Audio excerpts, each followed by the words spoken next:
Moustapha Diop bu Louga moom tamit ci liste ministres yi nga xamante ni toppee nañ leen scandale bi ba ñu war a yëkkati mbalaanu kirlaayam tamit ban décryptage pour ëllëgam parce que Ndeye Saly Diop Dieng tamit tudd nañ ko ci. Sophie Gladima tudd nañ ko ci. loo xalaat ci ëllëg ñooñu tey ñu war a janoo ak cour de justice war ñoo leeral koppar gi ñu leen joxoon. fan lañ ko def parce que ñoom aussi ci affaire Covid bi. waaw rapport Cour des comptes bi dafa leer. que ne njombe yi ñu ci def dafa bëri.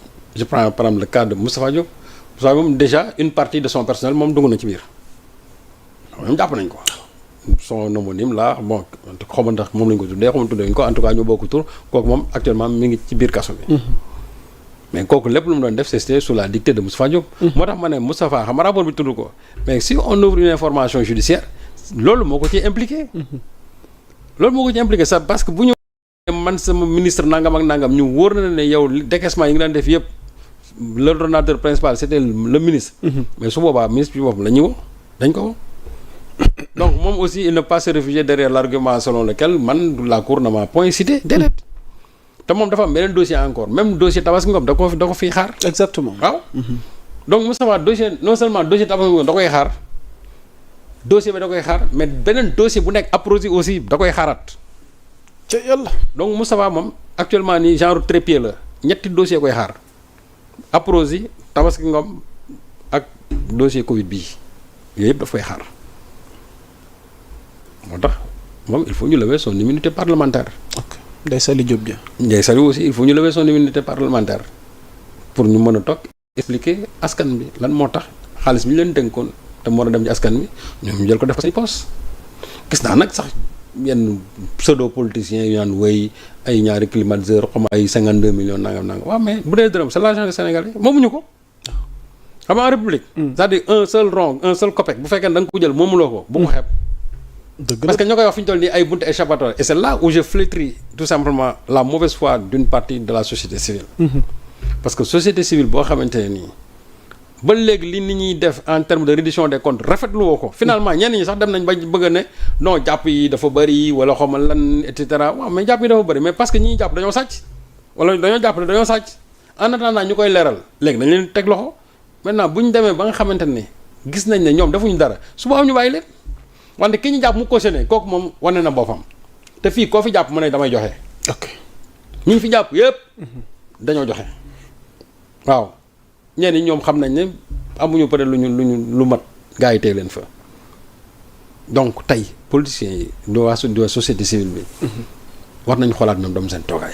ok su fekkee ne ñoom ils veulent se nourrir maintenant de crise wala su fekkee ne aussi ils sont nourris en tout cas ils sont nourris par une partie de l'opposition aussi nañ ko wax nit ñi.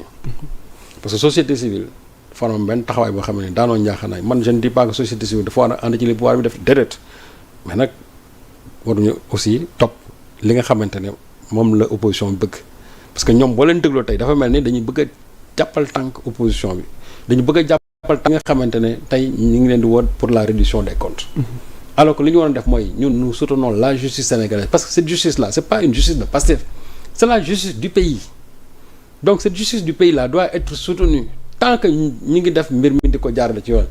am nañ sañ-sañ bés bu ñu demee ba gis ne ñoom li ñuy def nii c'est de l'arbitraire ils peuvent le dénoncer comme ñun aussi nous allons le dénoncer.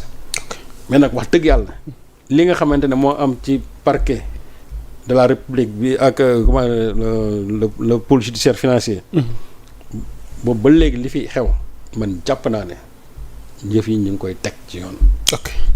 ñi ñuy interpellé yëpp. ils ont eu à gérer des postes de responsabilité c'était des gestionnaires donc dañ leen a war a woo ñu leeral xaalis bi nga xamante ne ñun ñëpp ñoo ko moom. ok voilà.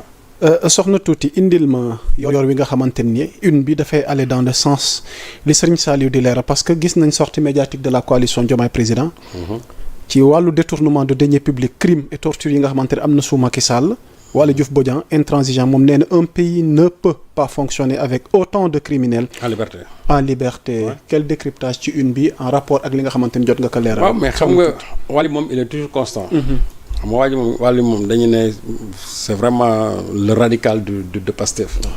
non c'est pas le radical de Pastef Waly il a un langage franc moom dafa jàpp ne. ñi nga xamante ne ñooy yàq alalu réew mi on ne doit pas les laisser en liberté. dañ leen a war a teg loxo te loolu mooy dëgg. or on s'est rendu compte que jusqu'à aujourd'hui ci am ñoo xamante ne nii dañuy sax toisé yenn Sénégalais yi di leen nargué. alors que ñoom liñ fi def mi ngi ne nii ne weng ñëpp di ko gis. alors donc Wally moom il est toujours vraiment dans une position constante li nga xamante ne moom la ñu war a def te actuellement vraiment justice mi ngi ci. te loolu aussi il faut les encourager mooy ñëpp ñu nga xamante ne dañ leen tuumaal. mais ñu ngi cautionné di génn. voilà waaw arsenal juridique beek mais. waaw mais d'accord mais xam nga man foofu côté boobu aussi c'est là où il faut revoir la législation su fekkee ne vraiment dañ ci légiférer en tout cas sous cet angle là. ñi nga xamante ne dañu cautionné ñu leen di bàyyi non dañu war a cautionné par ñu téye leen en prison parce que il y a des dommages ah. xam nga ay dommages parce que ki nga xamante ne dafa ñëw jël xaalisu askan bi ba pare def ci lu ko neex ñu tey ñu jàpp ko tey mu ne xaaral ma joxe ko ba pare bénéficier de la liberté provisoire non loolu dafa yomb. pour montrer le bon exemple te loolu bu subaa dina tax ni kenn dootu fi détourné wala en tout cas ñiy détourné dina néew loolu. mais su fekkee ne da nga détourné ñëw cautionné bàyyi une partie ñu ne la nañ la bàyyi ak leneen lii. parce que ñu bari ñoom seen entendement souvent damay dégg ñu wax loolu non nañ la bàyyi loo xam mën nga koo dundee waaye nga bindal loo xam ne yow da nga ko sàcc déedéet bu fekkoon dañ la war a dépouiller jusqu'au plus petit centime dañ laa war a dépouiller parce que moomuloo ko donc li nga xamante ne tey moom la ñu waa coalition Diomaye doon wax surtout ce que Waly Bodian disait man jàpp naa ne loolu mooy dëgg il a parlé aussi vraiment de l'OFNAC parce que xam nga OFNAC tey. Qu'est-ce qu'il faut xam nga OFNAC pour le cas de OFNAC. ñu bëri il prône la dissolution de l'OFNAC. parce que déjà Serigne Bassirou Gueye mi nga xam moom lañ fa teg ñëpp xam nañ parce que Serigne Bass bala muy topp kenn topp boppam ba pare. Serigne Bassirou mais. waaw mais Serigne Bass xam nga il y a un scandale foncier boo xam ne toujours à Guédiawaye ci li ñu doon foofu moom Serigne Bass est mêlé. un scandale foncier boo xam ne ça tournait autour de 700 millions. Serigne Bassirou Gueye Serigne Bassirou Gueye. mi nekk à la tête de l'OFNAC waaw loolu yoroon bind na ko. Serigne Bassirou Gueye 700 millions c'est-à-dire toujours sur le foncier de Guédiawaye donc xam nga kooku moom du topp kenn parce que moom bala nga koy topp Serigne Bassirou Gueye avec ses avoirs financiers ses avoirs immobiliers pour un procureur de la République je crois que loolu aussi war nañ ci tijji enquête un procureur de la République ne peut pas avoir autant de biens loolu war nañ ci wax donc Serigne Bass moom du topp kenn en termes d'enrichissement illicite.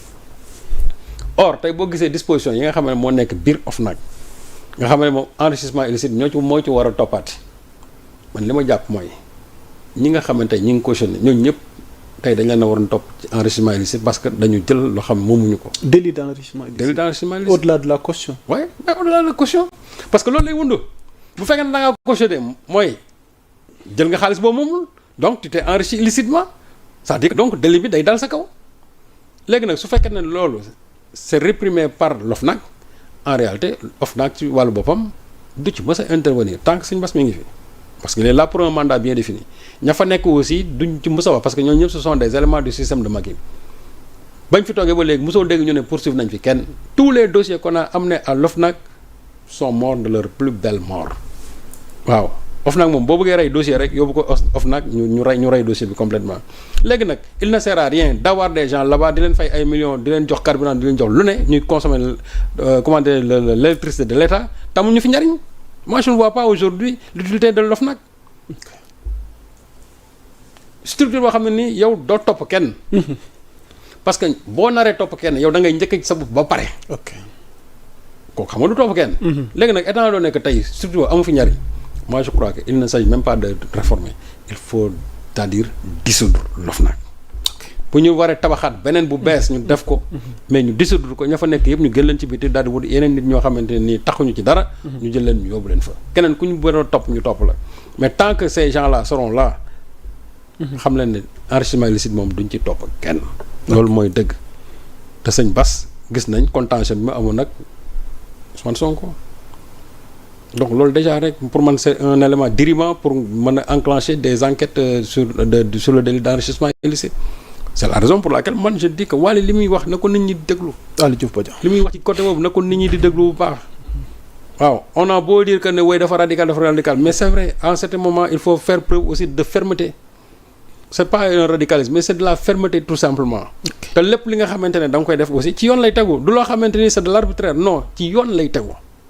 donc aussi loolu il faut que nit ñi xam ko moo tax man jàpp naa ne OFNAC moom li ci Waly wax rek man moom laa ci gis. il faut dissoudre l'OFNAC créer une nouvelle structure boo xamante ni dina mën a réprimer le délit d'enrichissement illicite ou bien ñu dem dans le code pénal parce que le code pénal bi doon règle le problème. ok Momo International yow it ñu ngi leen di nuyu ak mboolem yéen ñi